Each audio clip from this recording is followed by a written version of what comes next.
Pappy Hour, let's talk it out. What's it like? What's life all about? Oh, Pappy Hour, say your piece. Laugh at yourself, slap your knee. Pull up a chair, it's time for Pappy Hour. Your hosts, Lucas Buddy and Eric Thompson. Ready for that riff? Got Pizza Pete. Infinitus pie, right? Infinitus pie. Pie. And the family saying is infinite us. That's right. Yeah. Fantastic human being. Man. We got to share some heart. We got a little heavy here. We had a lot of laughs. Right. And you know what, as you're going to find out, we did not need to be involved too much. Pete took it away. They gifted at the Gab, and we appreciated that. So yeah, a little day off for Eric and Lucas up here. For sure. All right. Well, hey, thanks for tuning in. Always like us and send a message if you can. And hey, it's Pizza Pete. Cheers. Happening. And we've added some more cameras today. So we're going to have, you're going to be the first show with multiple angle. All right. Yeah. We've got the best of Pizza Pete right here. It's not streaming. No. It's not streaming. No. Okay. I thought about maybe in the future doing some, it could be fun when we get like a big audience and people could like chat, reach in, and we got a producer sitting over there. But Yeah, what you're doing now though is really smart because you're putting up consistent content, and that's actually the key. The key is consistency. Yeah, thank you. Yeah, so that's really good. Consistency is key with all sorts of things. Yeah, that's true. I agree. Maybe even parenting. Getting healthy, parenting. Yeah. It's very key. Oh, Well, all right. Let's Today talk we got about Peter Crouse. We got Pizza Pete in the house, guys. Pizza Pete. Thanks for being Yeah, thanks for having me. I'm really excited about it, actually. Yeah, we want to get to know you some more. We want to find out who you are now. But look, we always try to start back and kind of see, because we want to see the transformation Right. that kids had, the impact they had on your life. So who was Pizza? Were you always Pizza Pete, or? So I'm a Broomfield native. So I was born and raised in Broomfield. I was born in Boulder Community Hospital. That was the closest hospital to Broomfield. It was either go down to Denver to St. Joseph, I think, which was like 16 miles, or go to Boulder Community, which was like 11 miles. So my parents went to Boulder Community. Yeah. And that was in December. It was a snowy, cold night when I was born. And my father was on the way home up US 36 at the, where the Cherryvale Bridge goes across US 36. Yes. Well, the car ran out of gas. On the way to the hospital? On the way home. On the way home. And so he had to walk back. And this is before Boulders develops. This is 1961. Is this a toll road at this time? Or it probably was a toll road in 1961. Oh, my gosh. Actually. So he had to walk all the way back to Folsom and Arapahoe from Cherryvale, because that was the closest gas station was Folsom and Arapahoe. Get gas. Yeah. So that bridge is forever known in my family lore as Peter's Bridge. Peter's Bridge, for sure. That's so funny. We gotta put that on a app. Everybody that goes by knows Peter's Bridge. Yeah. Put the story. You got to put a placard on it. And you would know, anybody who's heard who listened to Pappy Hour go, I know that bridge. Oh my God. I heard that story. Yeah, it's fantastic. So, so then I just born and raised in Broomfield, and I went to Broomfield, Cole Elementary School. And before Cole was even built, there's a little building on the corner called the Cole Cottage, and my brothers and sisters went to that because Cole wasn't built yet. My parents moved into Broomfield in 57, and then that was in the first filing, and then the second filing they moved into the Princess Edition.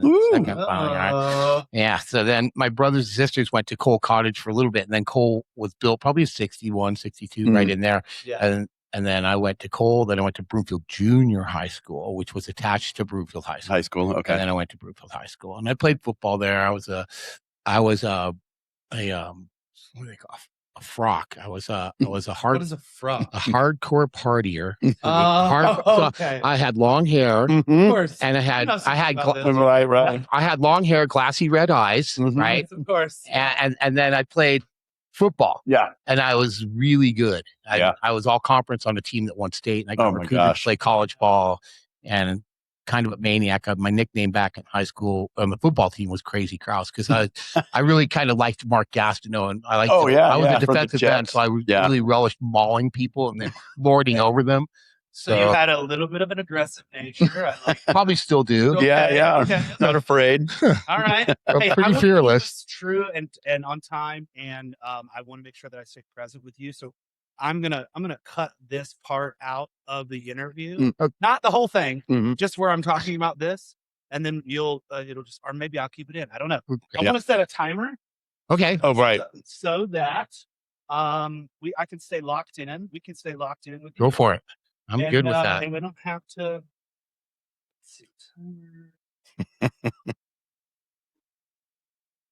Right. So yeah, your days are definitely the Gastineaus and the Alzados, and yeah. My team was the Oakland Raiders, so I had Matuzak and Cisco. Right. There you go. Those guys. Yeah, and then you got Alzado. Alzado. Right. Alzado went to the Oakland Traders. They'll forever be the Traders. Oh yeah. The Traders. Yeah, the Oakland Traders. That's a Broncos thing. Definitely. But, so then I went to Britain. Then I was really serious about the freak part of things in high school. So I knew this was the last time I could be utterly, completely irresponsible before I was going to have to kind of go. I don't know. You sensed it. I just knew that this was it. This was my time to really tear it up. And I did. And then I grew up. And I went to UNC in Greeley. And my wife and I both went to Broomfield Junior High School together. Then she went to Greeley. And so when I got to Greeley as a freshman, the first thing I did was just go look her up. Oh yeah, because she's from Broomfield. Right, and I'm a homer, local. Right, sure. I still live in Broomfield. I'm a total homer, man. So I went and saw the homegirl, and that was cool. And we were friends, and whatever. And then we never saw each other very much. And then one day, it was 3 years later. I think I was a junior, and we were at a party, and there was a fella pursuing my wife that she didn't care for. And she walked up to me and she said, "Hey, would you like to pretend you're my boyfriend so that this guy will leave me alone?" And I looked at her and I said, "Sure." And then here we are. That's how it happened. Man. Pretend. Make it till you make it. Yeah, you made it. You made it. Yeah. I could fake that. And then the fatherhood thing. Because I listened to the one story I listened to was pretty interesting. So we got married, and we were in Canada. So I listened to this guy who was in episode 37. He was an engineer. He was a planner. Oh yeah, not me. Yeah, I'm a squirrel.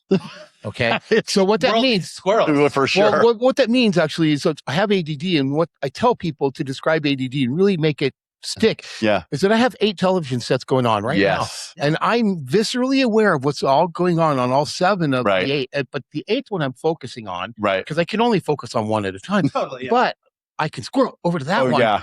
And I pick it up in midstream, know exactly what's going on that TV. While the others run it. So that's what it's like to have ADD. That's a really good description. It is a good description. I too deal with that a little bit myself. I would love to stay in touch and learn more how to be better at dealing with that. Sometimes I forget what channel I'm on. Channels, so. And which one you're supposed to be completely dialed into at that moment. Because this one will be really flashy. And I'm supposed to be focusing on this one. Yeah, it made classroom time for me very difficult. Yeah, so for me, I listen to that guy. He's like planning, and they're like, you got to all you got to mark all these things. And I was like, oh no, let's have kids. Yeah, here we go. That's all there. Yeah, let's plant the seed and grow these kids, man. So plant the seed and grow the kids. There's only so much you can control, right? Do the thing. We didn't even bother. I listen to these people today, and they're like, oh, we got to mark all these boxes before we have kids. And I'm like, listen, man, just have the kids. Don't worry about any of it. Just have the kids. Yeah. All the rest of it will work itself out exactly the way it's supposed to. Have a little bit of faith. Don't have so much control. Yeah. Because that control problem ultimately leads to a lot of other issues. But nevertheless, so there was not a lot of planning. My wife was working at Taco Bell. She had graduated college. I was going for a geology degree up at Greeley. I was real close to getting it. And we were having my in-laws over for Easter dinner, and my wife passed out. Oh no. And I'm like, well, wow, this isn't good, right? It's like, oh, guess what? I'm pregnant. Oh, well, there you have it. And then my oldest daughter. That's how you found out. Yeah. And that was Easter dinner day. So she had to revive, and we put together a good thing. I'm really competent in the kitchen. Yes. So no problem. I could put together. You could sit down, honey, sit in the couch. Yeah. Take care of We got you. We got you. Absolutely. Yeah. So that's always been a blessing for the family. Yeah. Anyways. So Emily was born. She was born in January of 1986. So we got married in my birthday in December of 84. And in April of 85, she was pregnant. And in January of 86, Emily was born. And then it's interesting because Emily, of my 4 children, Emily's the only one who we don't really know her conception story, but we know the conception story of the other 3 children. Yeah. Which is very Are you unusual. actively trying let's have a baby, or were you just like it was just like it's gonna happen? We were just actively having a good time. Right, exactly. We were newlyweds and we wanted kids. We didn't care. Whatever happened. No, we were not trying. So here's my curiosity is we'll ask this, we've asked this more and more about the ride to the hospital. You guys are sounding like relaxed, just going, we're just going to have kids. No problem. How was the drive into the hospital? Was that hectic at all? Just January, was there a storm? So actually, that's a good question. And the answer to the question is in December, she was scheduled to be born and she didn't come. And she didn't come and she didn't come. She didn't come for 3 weeks. Oh my gosh. We got to the hospital that day. We drove to go just for another visit. Check. Yeah. Okay.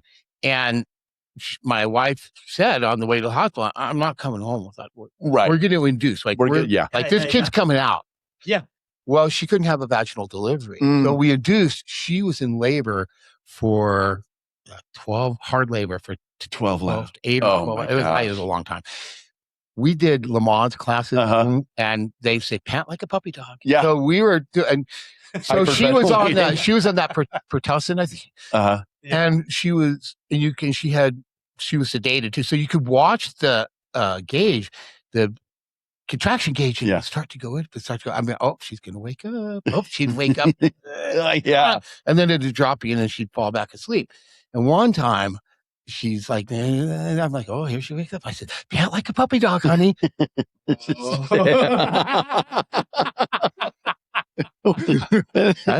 Time for instruction. That didn't go well.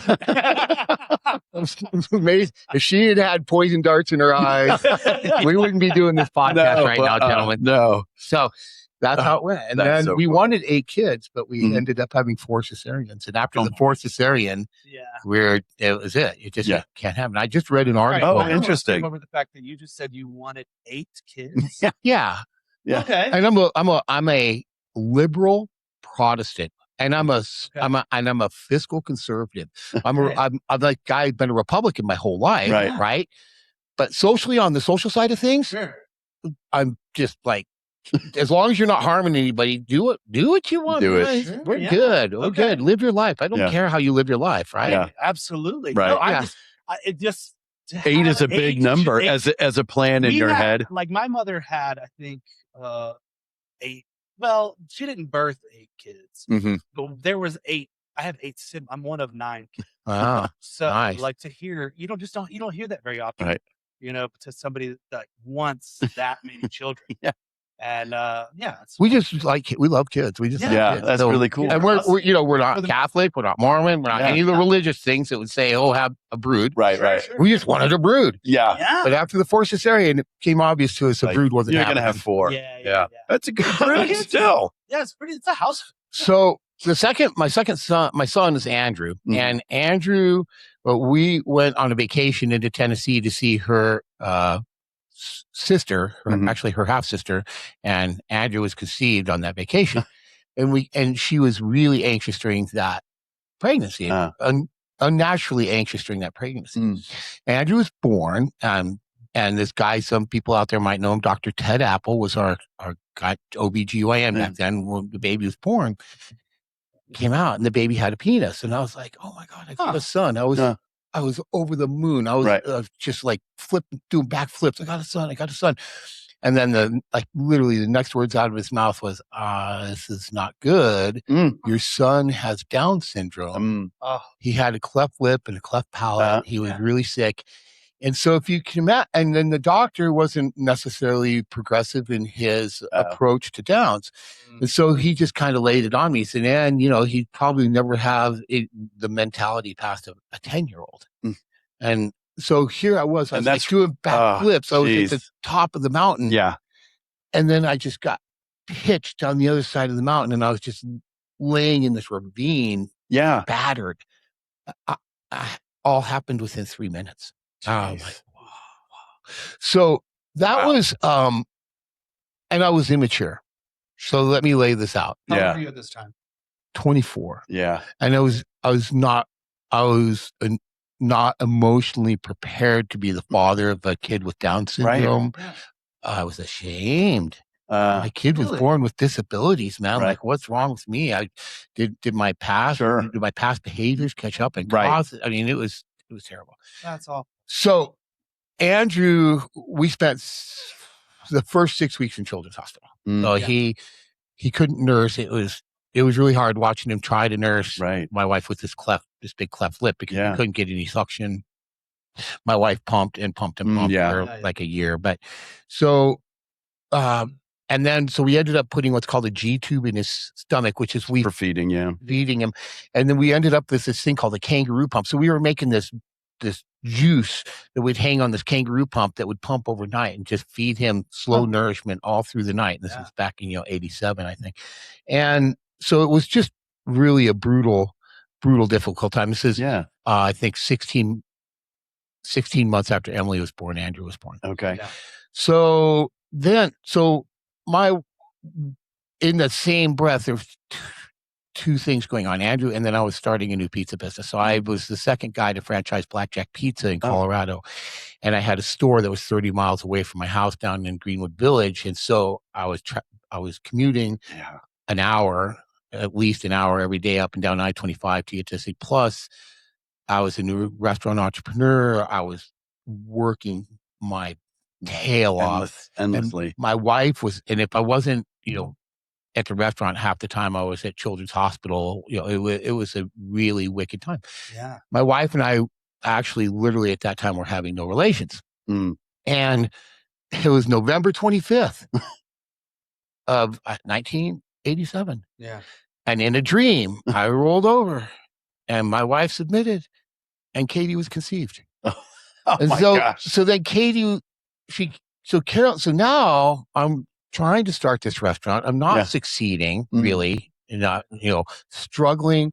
Don't have any idea what it means to be a business owner. Was a successful blackjack manager. You're 25 at this time. I'm a baby. And now I've got a 2-year-old who's wreaking havoc on the house. I have a 1-year-old, infant who's critically ill, requiring high levels of attention all the time. Yep, and need and now my wife. Oh my gosh. Okay, so it's a perfect storm. So this is the perfect storm for life to break someone. Right. And here you stand before us. Yeah. I'm on the edge of my seat. Continue. Yeah. Well, and thinking about, and maybe you're getting into this, but what, you were feeling that shame and maybe some guilt. What were you thinking for this, third child? Where does your brain go from there? We had amniocentesis, so they took some amniotic fluid out because we had to know if this child was disabled as well. Because this is tough, but candidly, I think if Katie had, I don't know if we would have had an abortion, but we would have seriously considered. Sure, would have seriously considered it, and that's what an awful thing to say about your child, right? Anyways, it doesn't. It's all just the journey. I can't change any of that part of that journey. Yeah. So, but she was okay. So Katie was born August 11th, 1988. 2 days from now is her birthday. Yeah. So that's your birthday. Yeah. Tuesday. Happy birthday. Yeah. We're having a party at Relish Food Hall, a big party. So, all right. Oh yeah. We rented out the whole hall. We're going to open bar and this would be a big party. Right, we'll be there. Yeah, there you go. Your plans are set now. We're going to do tacos here. That's so funny. So Katie was born and Katie screamed. And she screamed for 7 months. So you were either feeding her or holding her. Yeah. Or she was sleeping. And if she was doing one of those things, she wasn't screaming. Right. But if she was not being held, not being fed and awake, she was screaming. Notice me. Screaming like we wanted to bounce, like a basketball bounce. Totally. She was so stressed, wickedly stressful. So now your nervous system is just on. Oh my gosh. You're going through it this time. And Andrew's still hyper sick. So it's still wicked with Andrew. Yeah. Katie's screaming. Emily's wreaking havoc. Okay. And I'm semi-absent because I'm working 80 hours a week, trying like hell to get this restaurant to take off so that we have our economic ducks in a row. Right. Yeah. Remember I told you in the beginning, like, don't worry about it. Just do it. So that's what we did. Don't worry about it now because there will be plenty to worry about. Yeah. You can't, you know. There'll be plenty to spend your energy on. So that was that. And then we got to December of 80. Let's see. So I'm just trying to think 87, 88. So we got to December of 88. It was Christmas. Katie was born. And it was Christmas Eve, and we went to sleep. And we bought Andrew a train that we could put around the Christmas tree. Nice toy train. Yeah. And we woke up. We woke up on Christmas Day, and Andrew had flipped a switch, and the light had gone out of his eyes, and he wasn't right. And we didn't know what was going on, but he checked out. So my daughter Emily was born January 7th, and I mean she joined January 8th, and okay. Anyways, I'm old. So my wife this was 2 weeks later. My wife's like, listen, you have to take Andrew to see Dr. Freeze. He's a pediatrician at Boulder Community. So I took Andrew to see Dr. Freeze, and Dr. Freeze said, you know, by this time, Andrew had the cleft lip repaired. Yeah. Andrew had an referred to as an AB canal. So he had an AB canal in his heart, which is an atrial ventricle hole. So the blood, instead of staying in its lane, would swish around in the middle of his heart. It was very inefficient. Right. But they had Reggie Washington, the surgeon down in Denver, had repaired his AB canal. So his AB canal was repaired, his cleft lip was repaired, you know, so it were hundreds of thousands of dollars into medical bills with Andrew to just keep him alive. And, but he got to this December 24th and it's December 25th, the lights just went out. It was January, I think it's January, it must have been January 7th. And I went, and my wife's like, you have to take him to see Steve. So the Saturday, and it was the day before Emily's birthday. So she was at McDonald's with Emily, who was getting ready to turn 3, and she was at this party. And I went to Boulder Community, and Steve Freeze looked at Andrew and he said, he didn't say you're being hysterical because he just wasn't that guy. But he's like, there's nothing to worry about. This is Andrew's okay. And he said specifically, this is not a child that's going to die. Just you don't worry about it. So I took Andrew, got in the car, and I went back to Broomfield. I went into the McDonald's, and I walked into McDonald's, and my wife looked at me and she said, "Get him out of here." As she wasn't kind, she wasn't nice. She said, "Get him out of here. You take him away from this party right now. You go, you leave." And I was like, "Oh, wow. Okay." So I was just, I live in Broomfield, just a few blocks from there. So I took him home. I had my friend Bob Mahan with me, and Andrew died at my feet. Oh, so Andrew was. It's okay.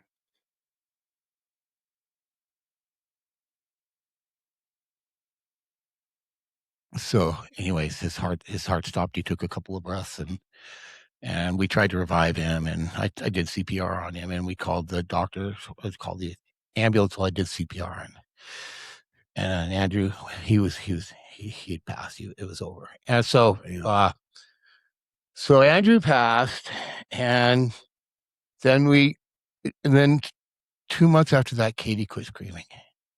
Right. Oh. So things got calmer. Yeah. But it was. That's a heavy loss. Brutal. Yeah. It's brutal.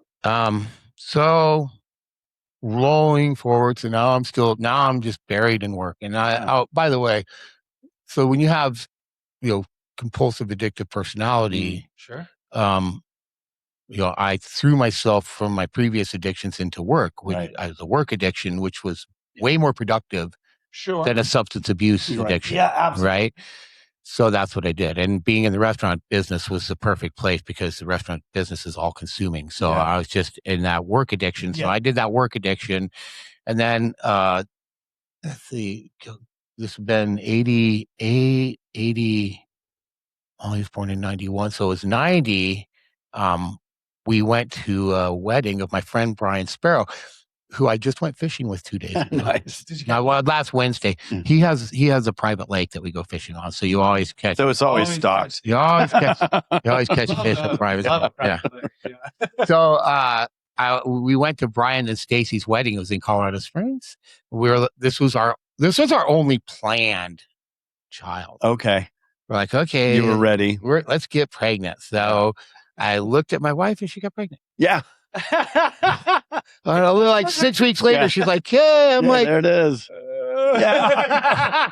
Really? But can we please? Because this has happened like maybe even like a few months. Yeah. Jeez. We're having a good time. Right. No, not how it happened. Yeah. I literally looked at my wife. She got pregnant. Yeah. Oh, that's great.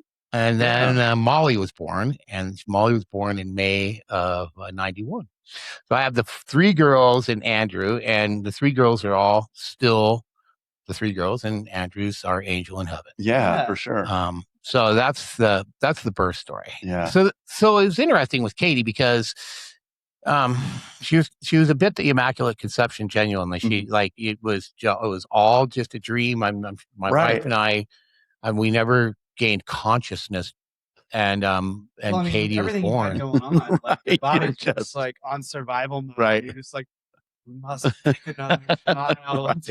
I think I'm kind of ambivalent about God and what the whole spirituality thing is, and I think there's some higher power, but I'm just kind of busy exploring the possibilities of that. And I think that the higher power kind of reached down into our life and gave us Katie, because I think that after Andrew passed, if Katie hadn't been there to get my wife out of bed in the morning, that my wife wouldn't have made it through that period. And 90%, I think the numbers, 90% of marriages that have a child die, they break. Oh, wow. Only 10% of them. It's very rare that they make it happen. Yeah, so that's incredible. I mean, we're just like I heard, we're really stubborn, so that helps. There you go. That helps a lot. Stubborn people stay together and live forever. Yeah. Well, and you listen. It's too easy to quit and give up. It's too easy to walk away from it, Yeah. And I don't mean easy. I mean, it's just, listen, to stay married and to navigate a life with another person, it takes a certain level of grit and determination to do it, because you're going to roll up against a bunch of stuff and you're going to find out. I mean, you're going to have sex, this many times. You're going to eat a meal together. Way more. Way more. Okay. Yeah. So when you get into life, you have to be prepared for that. Yeah. So anyway, Carolyn and I, we stayed married and we're good. And then, the economic thing takes care of itself.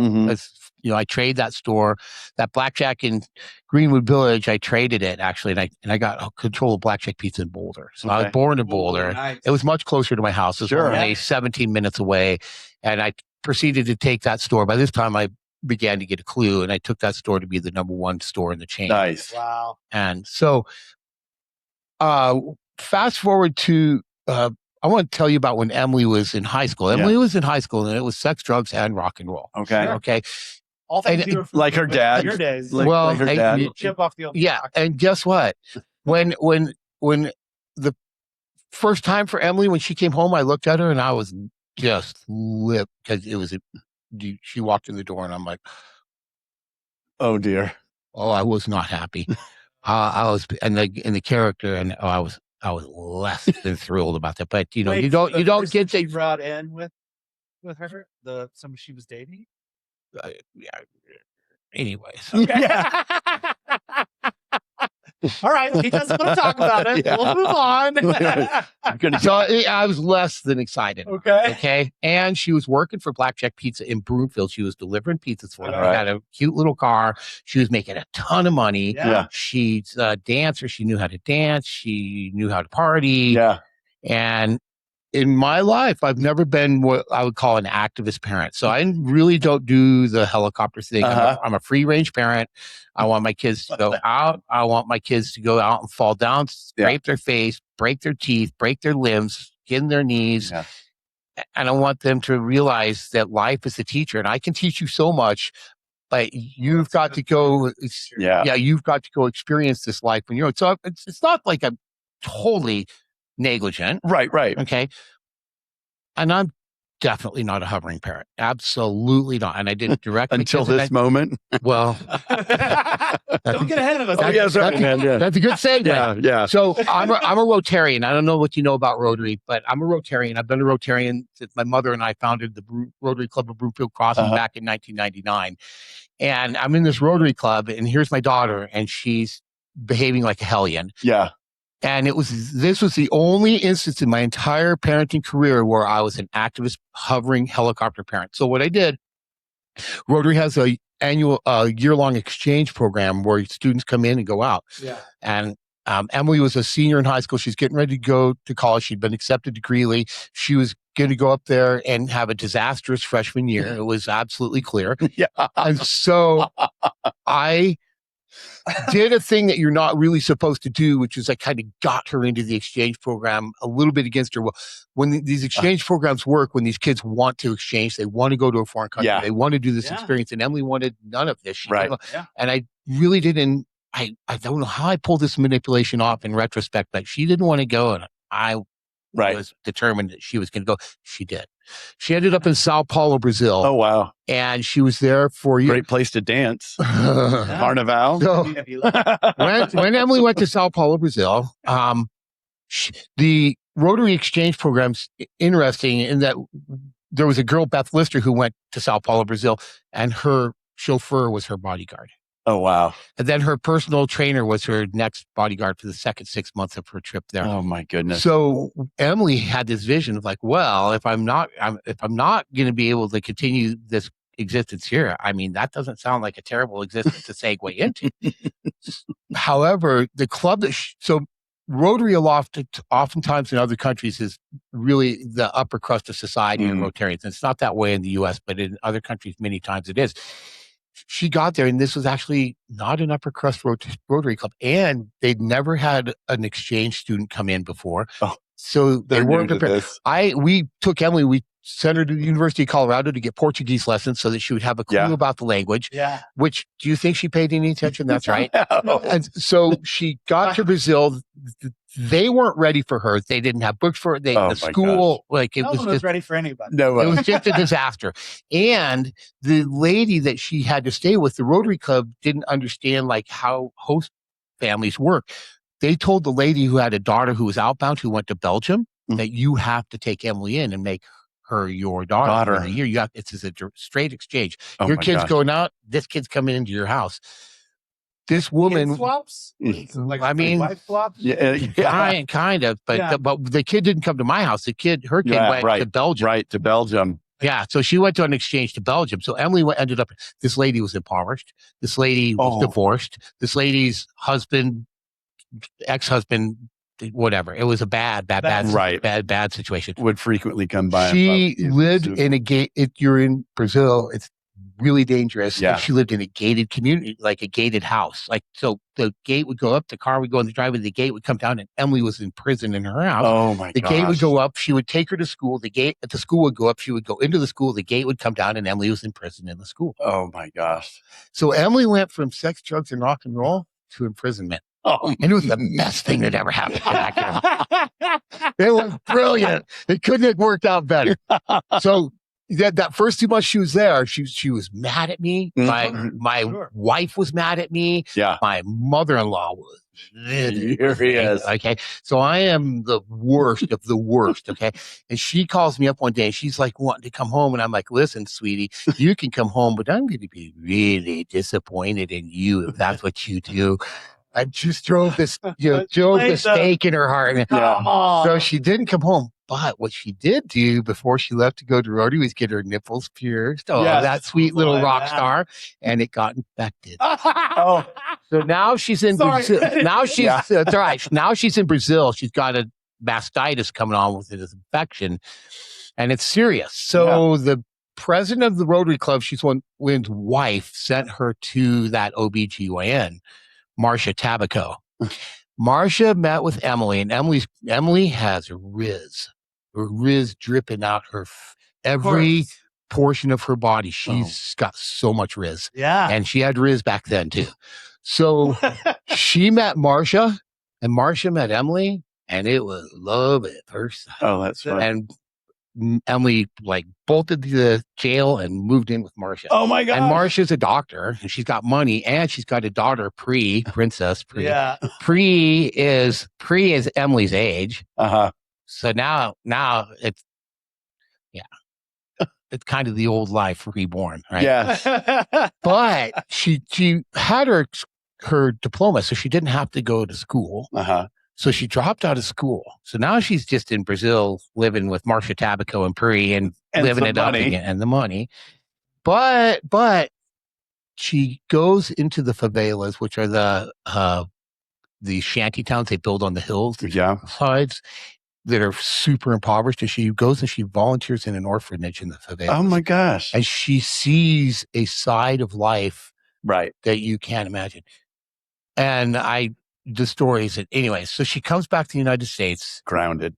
She reaches out, she kisses the tarmac, and she goes to UNC, and in 3.5 years ends up with a double major. Yeah. So it's the only time I was an activist parent with any of my children. Seems like it worked out. I mean, it's the best. It was the best. It's really worked out. It worked out for me. It worked out for Emily. It worked out for Emily. For your plan for her. Yeah. I mean, I didn't have a plan for her afterwards. I just wanted to get her and who could see this journey. And then I could, I could tell you stories about the stuff that she saw and unbelievable. Did she ever things. learn Portuguese? Oh, she's fluent. Oh, no kidding. Oh, she's fluent. She went back down to Portugal. I mean, to Brazil the next year and spent the whole summer there. Oh, no kidding. Doing in the favelas again. Oh, and wow. So then she's majored in Spanish at Greeley. So the interesting thing is that Emily's trilingual. Uh-huh.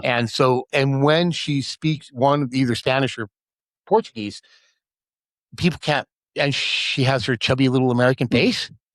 People can't figure out where she's from. Right.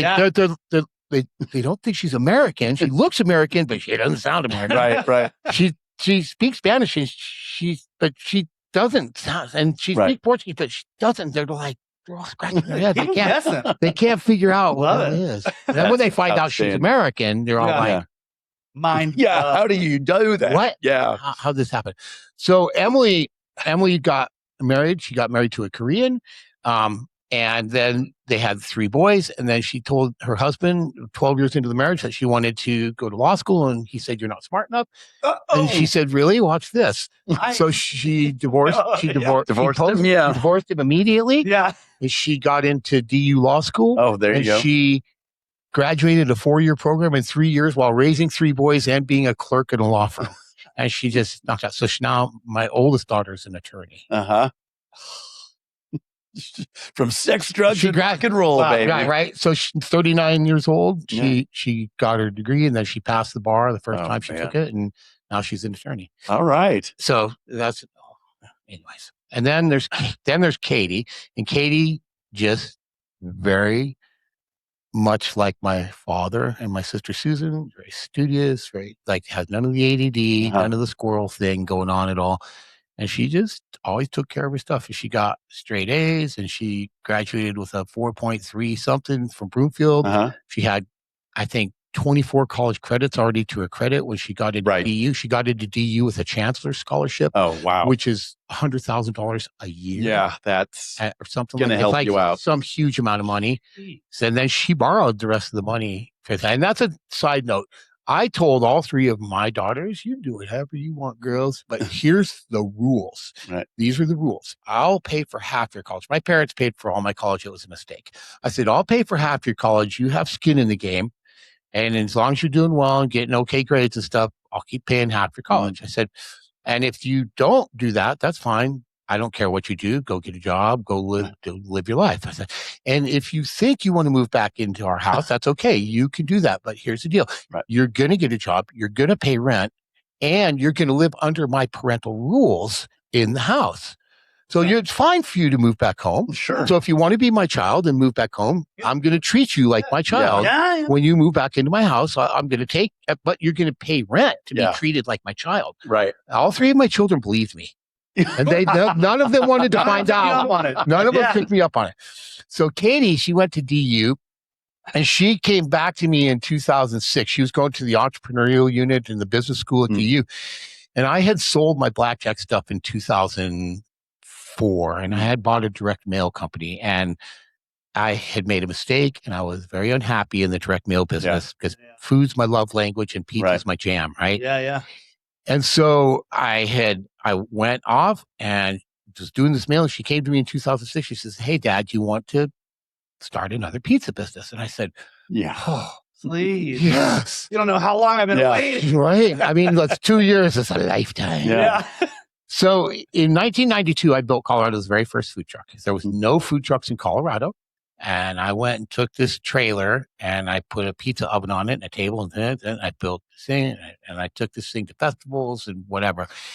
When I sold all my stuff in Blackjack and I had a time I decided to get out, I had 3 stores and I had 2 stores in Boulder, 1 in Louisville. Actually, I owned the Blackjack when it was over on, you guys don't know if you're around Louisville long enough to know that Blackjack used to be by Mountain High Appliance on Pine Street. Oh, no kidding. Next to that liquor store. Oh, okay. So I owned it when it was in that location. Huh.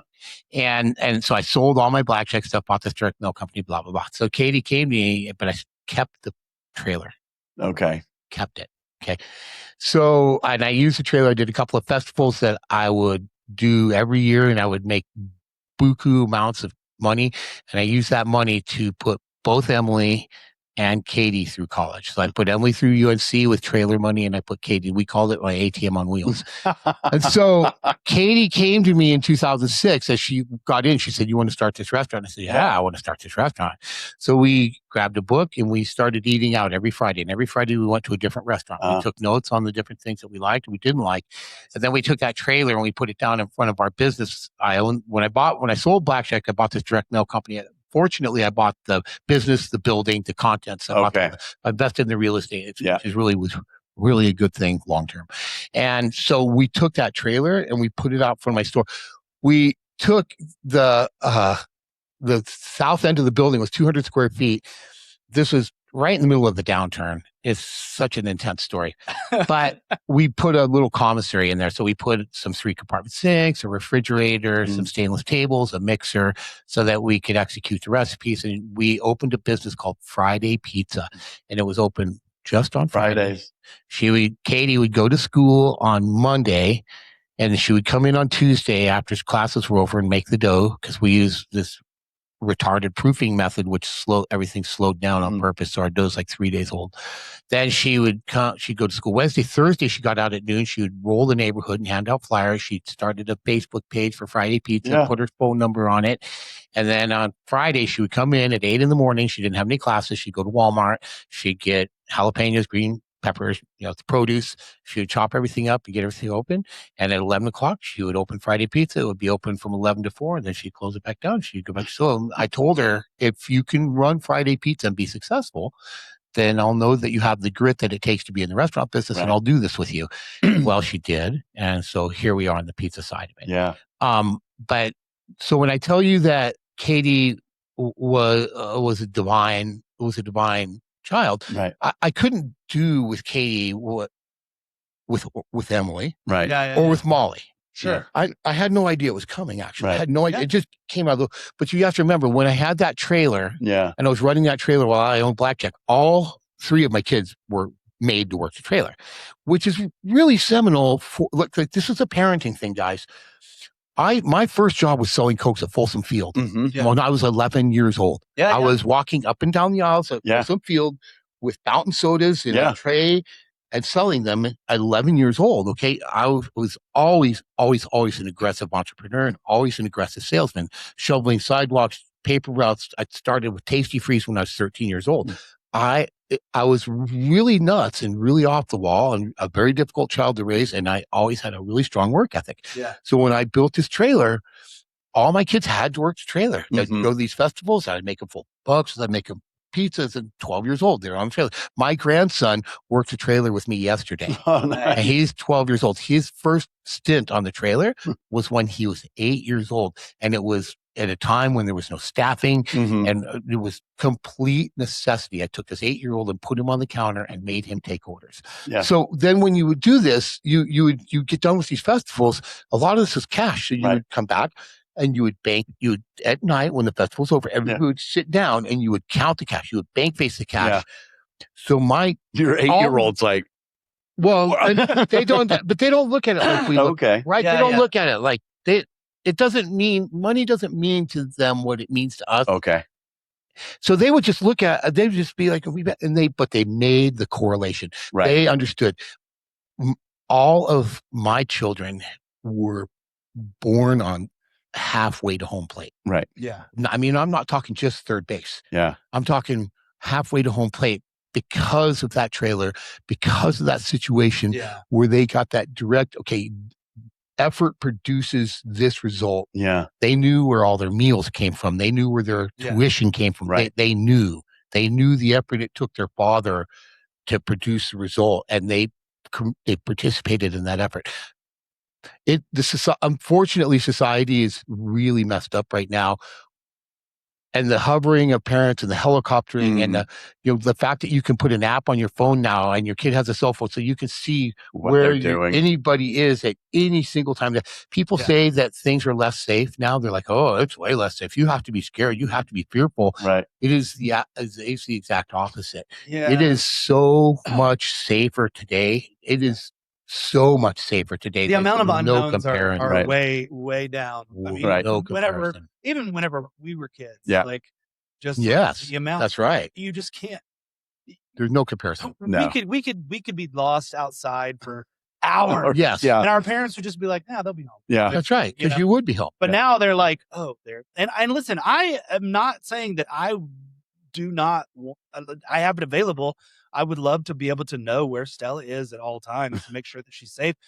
I don't want to be that helicopter parent.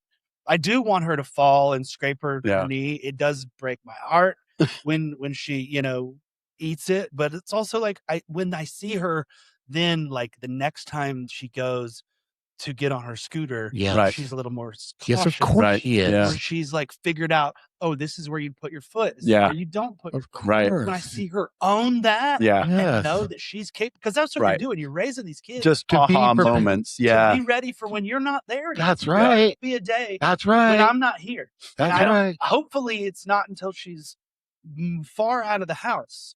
But we don't know that. So like it's every single day. Like there's no time to waste. And I think that's I think it's great that you say that. I did want to know where they were. If I had that app, knowing myself, I would have been compulsive in watching what they were doing and wondering all the time. So no, it's really necessary for me to not have that. Still don't. And I'm just like, okay, you guys have grown up. Yes, some poor choices. Those are going to happen, but they, as the boys are saying, like, I kind of learned a big one on that one, right? And so it is. It's their self ahas that are so critical. One of the things I wanted to go back to with Katie is, like you said, the first 7 months. Oh, she's the immaculate, right?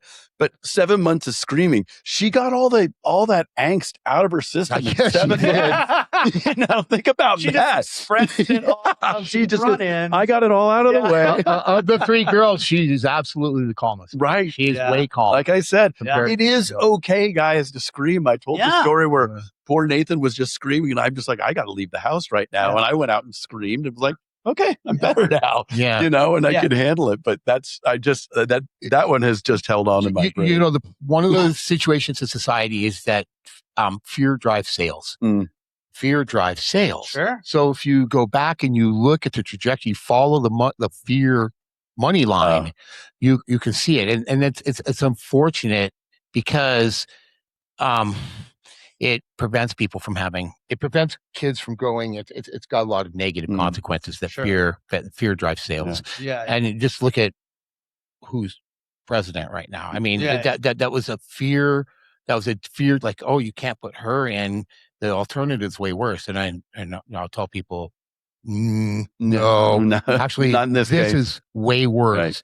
And anytime I hear somebody say the alternative was way worse, I mean, that's triggering for me. Right. I'm like, no, actually, that's a lie. So, but I digress. Sorry, we shouldn't get into it. No, you're good. I agree with you. And this is not a podcast about politics, but, thank God. But it's also like, it's just, this is who we are as people. I mean, this is where we are feeling too. And like you said, absolutely. Going off that fear, and this is just an example. Well, but then if I could do anything, if this podcast could do anything, parents out there, drop the fear, quit being scared, quit.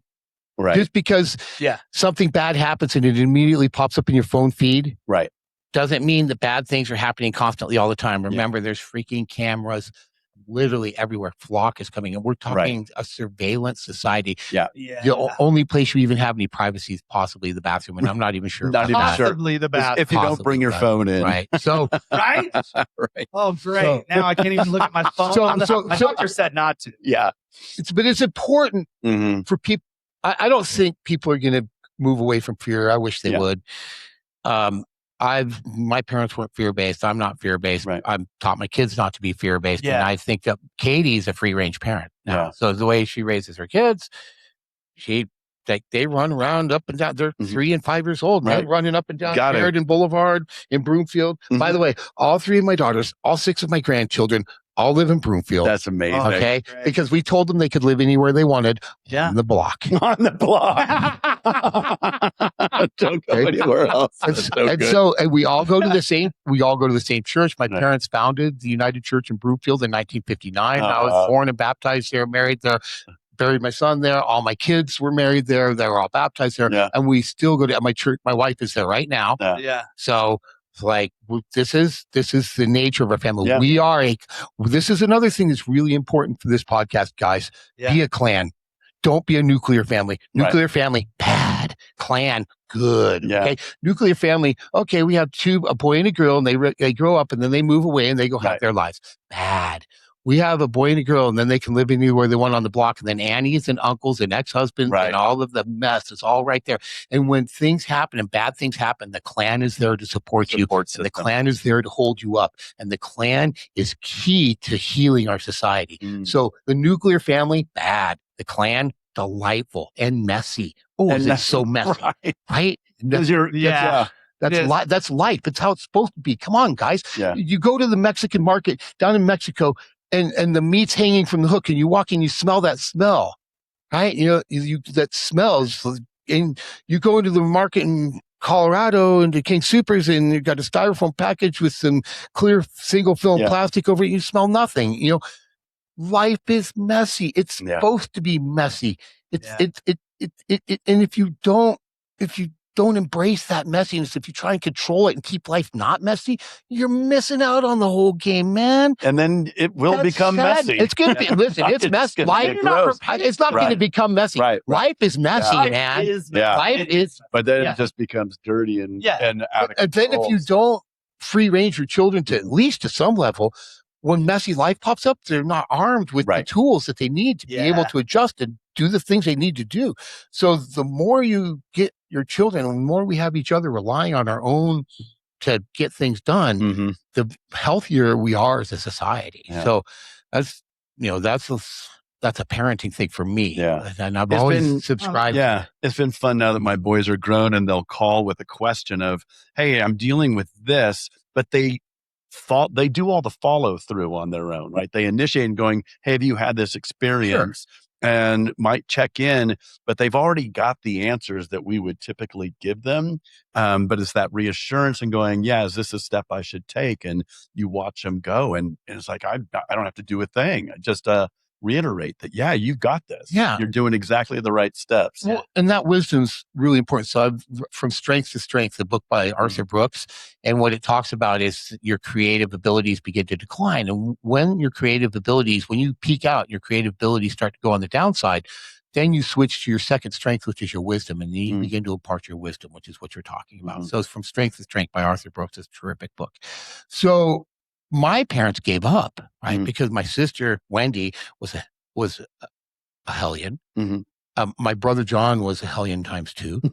And then my sister, Susan, was like Katie. She was like cross all her T's, dot all her I's, and has a really beautiful life because of all the smart decisions she made, but not without some messiness, by the way. And then there was me. And by the time I got there, my mom, dad, and I was already exhausted. My parents were exhausted, and they basically, their thing was, well, I hope he doesn't die before he. Right. You know what? Figure it out. Figure it out. So I was very, very, very feral. I was out, and there was no cell phone. So the worst phone call a parent could get at like 12 or 11 o'clock at night. Hi, there's a collect phone call from Peter. Will you take the charge? Because there was no cell phones. Right. If you weren't where there was a landline that you could access, you had to go to a cell phone. Right. A payphone. If you didn't have a dime for the payphone, you call collect. You had to call collect. Yeah. So my parents took a few of those calls. Right. And they were never, because things were going, I really never needed my parents to come pick me up and bring me home from wherever I was. I could always handle that. Yeah. Unless I was where I was not really on my own. Right. Like didn't want to. Yeah. So that was the worst phone call. There's a collect call from Peter. Can you take it? Will you accept the charges? The operator, because you hit 0 on the payphone. The operator, a live operator, always came up. I remember those. And days. then they would, the kids listening, if they're already have no idea. No idea this. Yes. And it was a dime for that call. So no dime. No dime. Luck. You're getting 0. Pete, this has been incredible. Honestly, we could talk. I think we're having a follow-up session another time. We got to make this an annual. Some more for sure. Do you have any parting wisdom or maybe a dad joke for? Oh, how come the pizza maker went broke? Oh no, he couldn't make enough dough. Hey, there it is. There we go. Gotta be the pizza. Hey, hang on, Pete. Before we go, tell us about your pizza franchise now and where we can go get our slices and pies. I'm going to be really quick. We started in Wheat Ridge, Colorado, and that was our first store. That was in 2010, actually. Then we opened our second store in Broomfield in February of 2013, and then we opened our third store in the Tivoli Student Union by Ball Arena in August of 2013, at which point I sold the direct mail business and became full-time in pizza again. So then we opened a store in the University Memorial Center, the Student Union at CU, down by the Alfred Packer Grill.